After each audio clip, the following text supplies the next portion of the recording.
Je ne suis pas spécialiste de théologie, mais je n'ai pas compris que l'islam légitimait ou soutenait le recours à quelque violence que ce soit. Et donc, je comprends et respecte qu'on puisse être choqué par ces caricatures. Je n'accepterai jamais qu'on puisse justifier une violence physique pour ces caricatures. Et je défendrai toujours, dans mon pays, la liberté de dire, d'écrire, de penser, de dessiner. Ça ne veut pas dire que je soutiens à titre personnel tout ce qu'on dit, pense, dessine.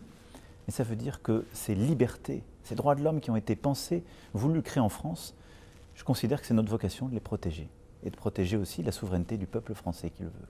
Il y a eu dans les traductions qui ont été faites par beaucoup de médias dans le monde arabe, que j'ai vu sur les réseaux sociaux, un mensonge.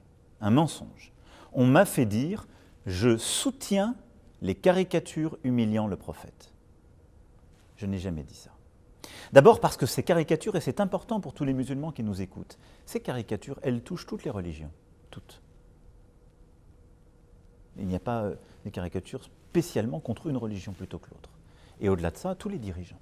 La deuxième chose, c'est que j'ai dit que je protégeais ce droit, parce que c'est mon rôle. Et que je considère ensuite que dans la société, nous devons accepter et ménager ce respect de chacune avec chacun. Mais il ne m'appartient pas à moi, en tant que président de la République, d'amoindrir ce droit parce que certains sont choqués. C'est ça que je voudrais que vous compreniez. Parce qu'à ce moment-là, j'instaurerai dans mon pays une forme d'ordre moral ou d'ordre religieux.